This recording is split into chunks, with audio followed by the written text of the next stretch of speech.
Merhaba canlarım, Fal kanalıma hoş geldiniz. Yurt içinden, yurt dışından beni takip eden tüm kıymetli abonelerime ve bugün kanalıma ilk kez gelen sevgili izleyicilerime gönülden sevgilerimi gönderiyorum. İyi ki buradasınız diyorum. Şimdi burada birlikte fincanımızın enerjisine bağlanacağız. Unutmayın ki fal size yol gösteren bir enerji. Size uyan mesajları almayı, uymayanları ise sevgiyle evrene bırakmayı unutmayın. Eğer kanalıma henüz abone değilseniz arkadaşlar abone olmayı, videoyu beğenmeyi ve bildirimleri açmayı unutmayın. Çünkü burada her gün bir fal bakıyorum ben. Hazırsanız niyetinizi alın ve fincanınızın bizlere anlatmak istediği mesajlara birlikte geçelim diyorum.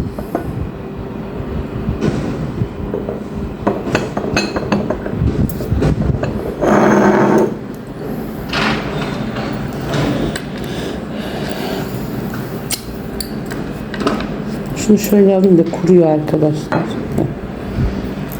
Evet.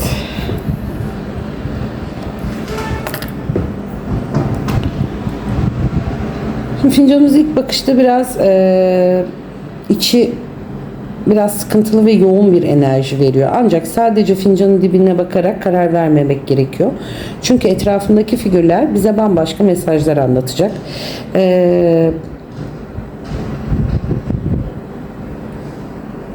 Şöyle bir bakmak istiyorum. Evet. Şimdi burada arkadaşlar bakın beyaz bir zürafa. Şöyle söyleyeyim.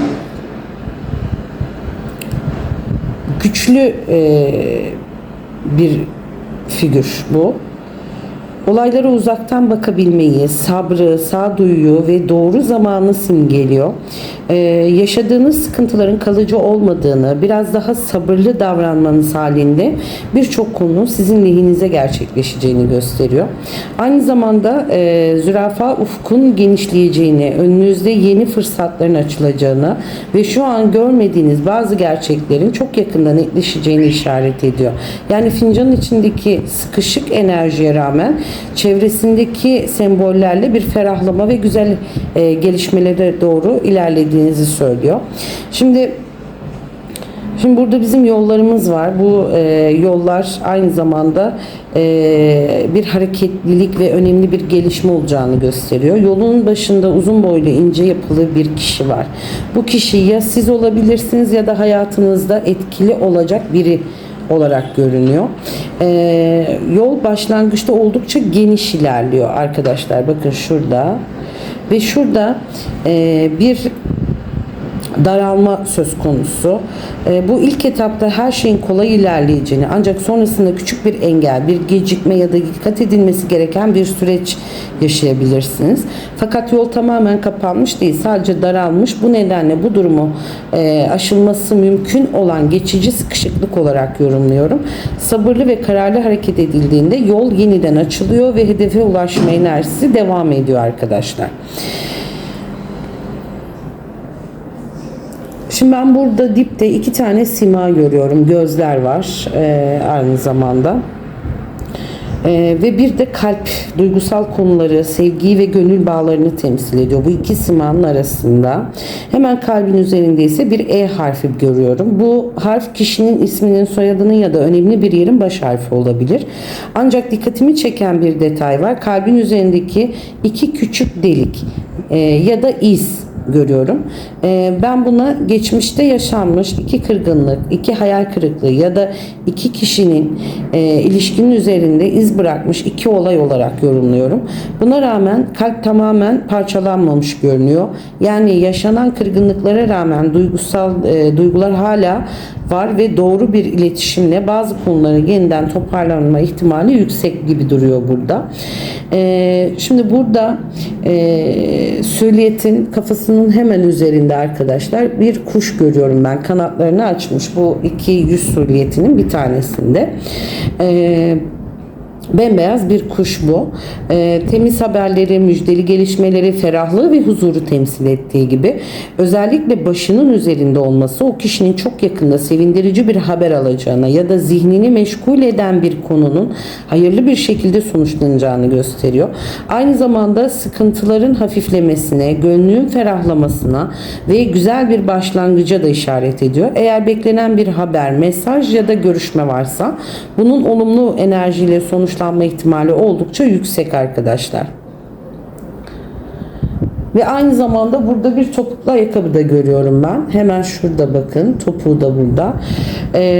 Burada topuklu ayakkabı zarafeti, özgüveni ve güçlü bir duruşu temsil ediyor. Topuklu ayakkabı özellikle bir davet, özel bir görüşme, kutlama ya da sosyal bir ortamda dikkat çekecek bir gelişmeyi işaret ediyor. Hayatınıza etkisi olacak şık, bakımlı ve kendine güvenen bir kadın figürünü de temsil eder aynı zamanda. Eğer bir bekleyiş içindeyseniz bu figür güzel bir buluşmanın, önemli bir görüşmenin ya da kendinize göstereceğiniz bir fırsatın yaklaştığını söylüyor. Fincanın genel enerjisi olarak yorumlarsam ben bunu, gelişmenin olumlu sonuçlar getirme ihtimali oldukça yüksek görünüyor arkadaşlar. Şimdi fincanımızın böyle geldiğimde burada devamlı birbiriyle görüşen insanlar, yüz yüze gelen insanlar. Burada devam eden konuşmalar, önemli görüşmeler ve karşılıklı iletişim enerjisi oldukça yoğun görünüyor. Sanki uzun zamandır söylenemeyen bazı sözler artık dile geliyor. Birçok konu netlik kazanıyor. Bir de tam burada belirgin bir at nalı görüyorum arkadaşlar. Bakın hemen şurada. At nalı falda en hayırlı sembollerden biri olarak kabul ediyorum ben. Şansı, bereketi, korunmayı ve kısmet kapılarının açılmasını simgeliyor çünkü. Yeni bir konuşmaların, yani şöyle söyleyeyim, konuşmaların sonunda olumlu sonuçlar alma ihtimali oldukça yüksek. Özellikle beklenen bir haber, bir uzlaşma, bir görüşme ya da duygusal bir konuşma varsa at nalı bunun hayırlı gelişmelerle sonuçlanabileceğini gösteriyor. Genel enerji olarak sıkışık görünen süreçlerin ardından şansın sizin tarafınıza dönmeye başladığını söyleyebiliriz burada. Şimdi ben bu alt nalını böyle yaptığımda da burada bir S harfi beliriyor. Bu da yine arkadaşlar 2 gibi de duruyor. 2 vakit diyelim biz buna. 2 yıl demeyelim. 2 ay, 2 gün, 2 hafta, ayın 2'si, 12'si, 22'si gibi değerlendirin siz bunu. Böyle bir süreçte bu meydana gelecek. Bakın E harfi burada da çok belirgin bir şekilde çıkmış ve çok büyük çıkmış arkadaşlar. Şimdi bana burada dişi aslanı andıran bir silüet, bir figür görüyorum. Aslanın başı. Bu çok güçlü bir figür. Hatta figüre dikkatle baktığımda gövdede belirgin bir sanki hamile bir dişi aslan bu. Güç, cesaret, koruyuculuk ve kararlılığı simgeliyor. Aynı zamanda ailesine ve sevdiklerine sahip çıkan mücadeleci bir kadın enerjisi veriyor burada. Eğer gerçekten hamile bir görünüm verdiği için yeni bir başlangıç, büyüyen bir kısmetin ya da emek verilen bir konunun olgunlaşma sürecinde olduğunu işaret ediyor. Ve ben bunu bu şekilde yorumlamak istedim. Sabırla beklenen gelişmenin zamanı geldiğinde güzel sonuçlar vereceğini söylüyor. Hayatınızda güçlü karakterli bir kadın etkisi olabilir ya da bu enerji doğrudan sizi temsil ediyor da olabilir. Genel olarak bu sembol koruyucu ve bereketli bir döneme girildiğini, emeklerin karşılığının yavaş yavaş alınacağını gösteren olumlu bir işaret arkadaşlar.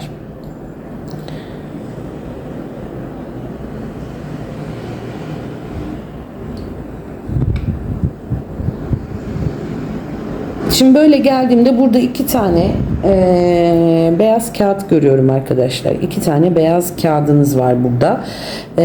2 sayfa. Oldukça belirgin, hatta gözüme giriyor. Herhangi bir üzerinizde ya da üzerinde herhangi bir karışıklık ya da olumsuz bir iz yok. Oldukça temiz görünüyor. Falda temiz kağıt resmi bir evrakı, imzalanacak bir belgeyi, başvuruyu ya da sevindirici bir yazılı haberi simgeliyor. Bu sayfanın 2 tane olması, birbirine bağlı 2 evrakı, 2 aşamalı bir işlemi ya da 2 kişi arasında yapılacak bir anlaşmayı simgeliyor. Eğer beklediğiniz resmi bir sonuç, iç başvurusu ya da eğitimle ilgili bir gelişme ya da herhangi bir belge süreci varsa bu figür olumlu bir enerji taşıyor arkadaşlar. Evrakla ilgili işlerinin temiz bir şekilde sonuçlanacağı ve önünüzde yeni bir kapının açılacağını söyleyebiliriz burada.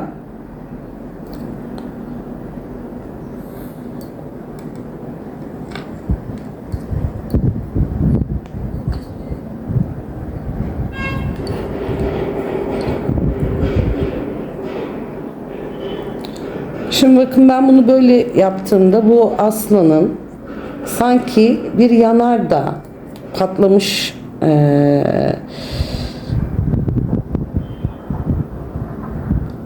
sanki lav püskürtüyormuş gibi görünüyor burada.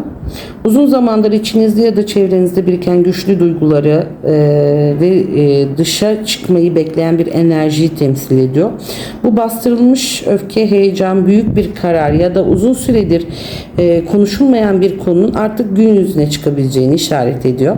Ancak burada dikkat edilmesi gereken nokta bu enerjiyi doğru yönetebilmek, aynı tepkiler vermek, yani ani tepkiler vermemek ya da bilinçli hareket etmek, olayların sizin lehinize gelişmesini sağlamasını yapmanız gerekiyor.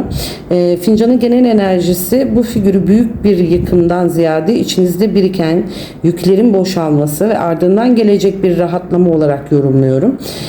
Yeni bir dönem kapanırken yerini daha ferah ve güçlü bir başlangıca bırakacak gibi duruyor canlarım.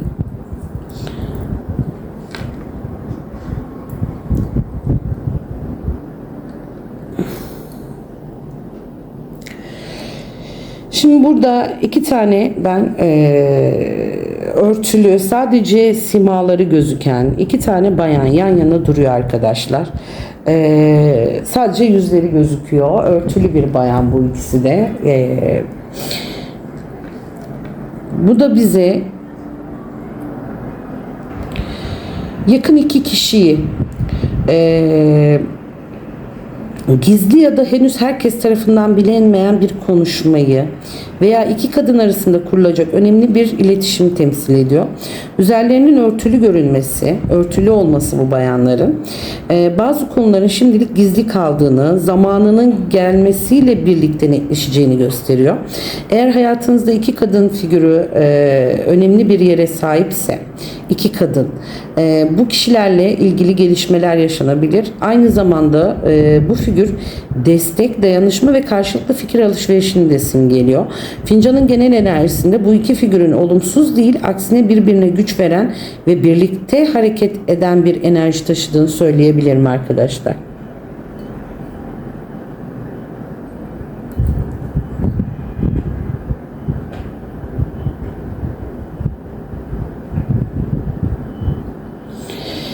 Bakın burada bir aynı zamanda şemsiye dikkatimi çekiyor. Bu şemsiye kapalı arkadaşlar. Şu henüz açılmamış, kapalı bir şemsiye. Ve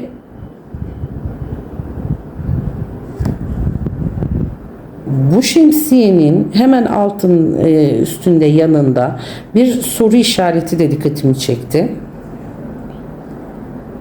Şimdi kapalı şemsiye zamanı henüz gelmemiş bir gelişmeyi ya da ileride ihtiyaç duyacağınız bir konuyu simgeliyor. Yani şu an için beklemede olan bir konu var, ancak zamanı geldiğinde bu konu sizin lehinize açılacak gibi görünüyor. Temkinli davranmanız gerektiğini de hatırlatıyor arkadaşlar bize. Acele karar vermeden doğru zamanı beklemek sizin için daha hayırlı olacak. Fincanın genel enerjisi olarak nitelendirirsek bu bekleyişin sonunda kendinizi daha güvende hissettiğiniz ve şartların sizin lehinize gelişeceği bir süreç var burada. Şimdi bunun hemen altında dikkatimizi çekti. Soru işareti. Kafanızı kurcalayan bir konu, cevap beklediğiniz bir soru ya da henüz netleşmemiş bir duruma işaret ediyor.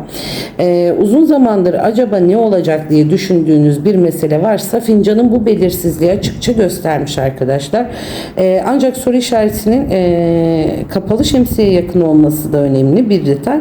Bu bana şu an cevabı görünmeyen bir konunun zamanı geldiğinde netleşeceğini ve olayların yavaş yavaş açıklığa kavuşacağını söylüyor.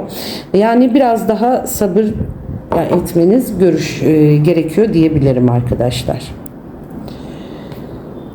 Evet, tabağımıza gelelim.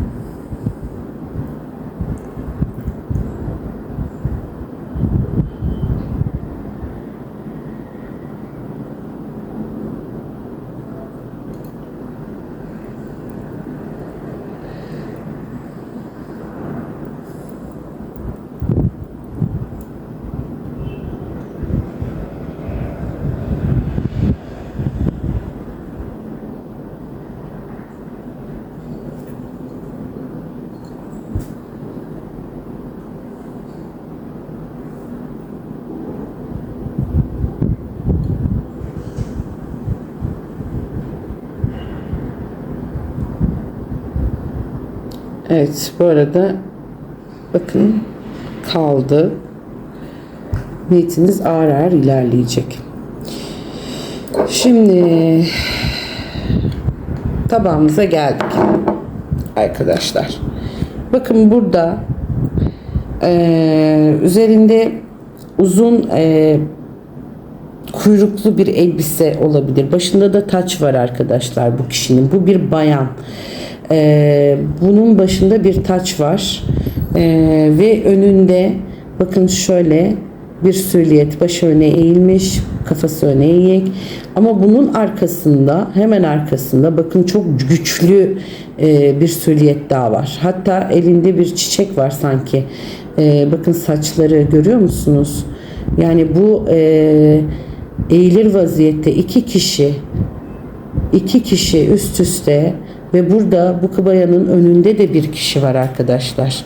Yani şöyle söyleyeceğim, ben bunu şöyle yorumlayacağım. İki kişi eğik vaziyette dedik. Uzun kuyruklu bir elbise giymiş.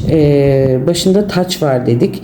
Bayanın hemen önünde başını öne eğmiş bir silüet var. Bu görüntü bana tevazu, bir özrü, saygıyla yapılan bir konuşmayı ya da önemli bir yüzleşmeyi çağrıştırdı. Hemen arkasında ise çok daha güçlü bir silüet dikkat çekiyor. Elinde sanki bir çiçek uzatmış gibi görünüyor. Niyetleri sevindirici haberleri, güzel niyetleri, sevindirici haberleri, takdiri ve gönülden gelen bir yaklaşımı temsil ediyor.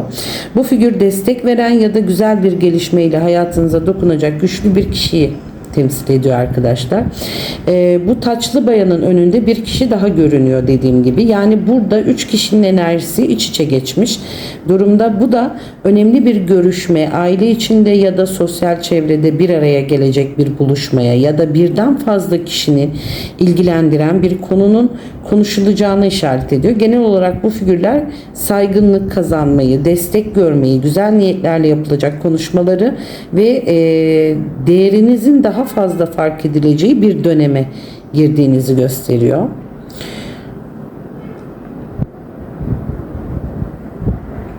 Bakın yine burada bir silüet, iki kişi karşı. Ya bu fincanda hep arkadaşlar karşı karşıya konuşmalar dikkat çekiyor. Fakat bu kişinin elinde bir çiçek demeti var ve bunu karşısındaki insana, karşısındaki silüete, karşısındaki kişiye yöneltmiş. O kişi de ona bir elinde bir şey var ama şu an sanki bir meşale ya da bir ışık tutuyor gibi. Yani bir şey var. Bu iki silüet bu hane içinde çıkmış aynı zamanda arkadaşlar. Hanenin içini kapsıyor. Şimdi burada anlamlı bir görüntü ortaya çıkıyor. Birinin elinde çiçek demeti varken bu karşısındaki kişiye doğru uzatmış gibi görünmesi. Bu falda güzel niyetleri, barışmayı, sevgiyi bir teklifi ya da gönülden gelen bir adımı simgeliyor. Elinde ise tam olarak seçemediğim ama bana bir meşale ya da ışık gibi görünen bir figür. Bu da aydınlanmayı, gerçeğin ortaya çıkmasını, yol gösteren bir haberi ya da önemli bir farkındalığı temsil ediyor. Bu iki kişinin birbirine yönelmiş olması karşılıklı bir iletişimin, duyguların paylaşılacağı bir konuşmanın veya iki tarafın ortak bir noktada buluşacağının işareti. Bir taraf güzel niyetle yaklaşırken diğer tarafta elindeki ışıkla bu sürece açıklık ve netlik kazandırıyor gibi gözüküyor burada. Özellikle bu figürlerin hane içinde çıkmış olması da oldukça önemli. Bu gelişmelerin aile içinde, ev ortamında ya da çok yakın çevrenizde yaşanabileceğini gösteriyor. Genel enerjiye baktığımda bu hane içerisinde sevindirici bir konuşma, bir barışma, bir kutlama ya da uzun zamandır beklenen güzel bir gelişme ihtimali oldukça önem kazandı canlarım.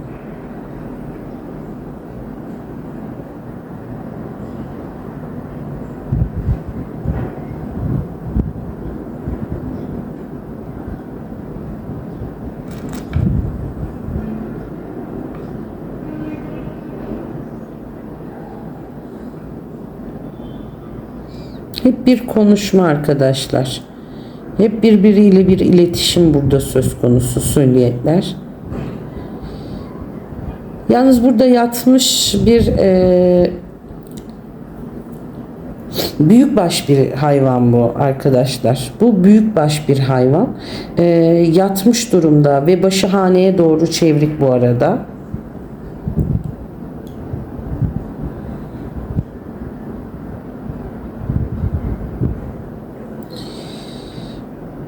Görüyorsunuz bakın yatmış bir durumda, başı da haneye doğru. Falda büyükbaş hayvan bereketi, kazancı, güçlü kısmetleri ve sağlam temelleri temsil ediyor. Yatıyor olması ise bu kısmetin henüz bekleme aşamasında olduğunu, zamanı geldiğinde harekete geçeceğini gösteriyor. Başının haneye dönük olması da çok güzel bir işaret. Bu gelecek olan güzel gelişmelerin doğrudan evinizi, ailenizi ya da hane içinde bir konuyu etkileyeceğini anlatıyor. Maddi anlamda bir rahatlama, aile içinde sevindirici bir haber ya da haneye girecek bir kısmet olarak da yorumluyorum ben bunu. Bu figür sakin ama güçlü bir bereket enerjisi taşıyor arkadaşlar. Sabırla beklenen bir gelişmenin zamanı yaklaştıkça hane içinde yüzleri güldürecek gibi görünüyor.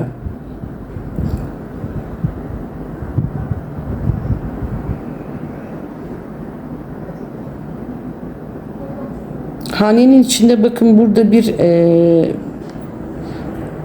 köpek gibi de bu arkadaşlar. Bir köpek gibi de ya da bir yine bir hayvan. Bu hanenin içinde ancak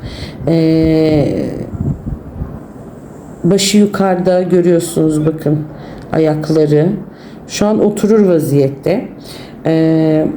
Bu bana bir köpeği çağrıştırdı aslında. Sadakati, dostluğu, güveni ve koruyucu bir enerjiyi temsil ediyor. Hanenizde size değer veren bir zaman yanınızda her zaman yanınızda olan ya da zor zamanınızda destek alacak güvenilir bir kişiyi işaret ediyor. Hane içinde çıkması ise bu desteğin aileden ya da çok yakın çevrenizden geleceğini gösteriyor. Ev içinde huzurun korunacağını, kırgınlıkların yerini güvene bırakacağını ve birlik duygusunun güçleneceğini işarettir bu. Olumsuz değil, aksine haneyi koruyan, sadakati ve sağlam bağları temsil eden güzel bir sembol olarak yorumlayacağım. Bakın burada yine bir kadın sembolü dikkatimi çekti arkadaşlar. Bu üzerinde beyaz bir elbiseye bürünmüş. Bakar mısınız? Başında da çok güzel. Bu bir bayan, yani şöyle göstereyim size. Çok uzun boylu ve üzerinde beyaz bir kıyafet olan ve beyaz bir şapka olan bir kadın bu. Ya da beyaz bir örtü ya da bu tarz bir durum söz konusu. Arkadaşlar bu da yine bakın eteği havalanmış, görüyor musunuz? Beyaz uzun bir elbise var üzerinde. Beyaz renk falda saflığı, temiz niyetleri, huzuru ve hayırlı gelişmeleri simgeler. Bu nedenle bu figürün enerjisi oldukça aydınlık. Bu kadın temiz kalpli, iyi niyetli ve çevresine destek olan bir kişiyi temsil ediyor. Bazılarımız için de bu hayatınızda etkili olacak bir kadın figürü olabilir arkadaşlar. Bazılarımız için ise sembol doğrudan size anlatıyor da olabilir. Uzun boylu görünmesi ise güçlü bir duruşa, saygınlığa ve önemli bir konuma işaret ediyor.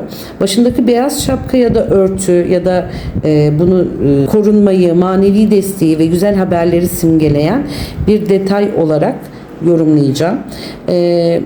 Bulunduğu alana huzur ve ferahlık taşıyor bu insan. Yakın zamanda temiz niyetlerle gelecek bir haber, hayırlı bir karşılaşma ya da gönlünüzü rahatlatacak güzel bir gelişme yaşayabilirsiniz diyorum canlarım. Evet, falımız bu kadardı arkadaşlar. Fincanımızın bize verdiği mesajların sonuna geldik. Umarım bu falda arkadaşlar duyduklarınız kalbinize ışık olmuş, yolunuza umut ve güzel enerji katmıştır. Unutmayın, fal sadece bir yorumdur. Size uyan mesajları alıyorsunuz, uymayanları evrene bırakıyorsunuz ve kolektiftir aynı zamanda bu fal. Beğendiyseniz mutlaka beğenme butonuna basın.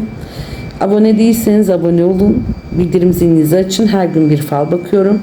Yurt içinden ve yurt dışından beni izleyen tüm kıymetli takipçilerime, ailemizin yeni üyelerine gönülden teşekkür ediyorum. Allah gönlünüzdeki hayırlı dilekleri kabul etsin. Kısmetiniz açık, yolunuz aydınlık, haneniz bereketli olsun. Bir sonraki fal yorumumda yeniden buluşmak dileğiyle. Kendinize çok iyi bakın efendim. Sevgiyle, ışıkla kalın. Hoşça kalın.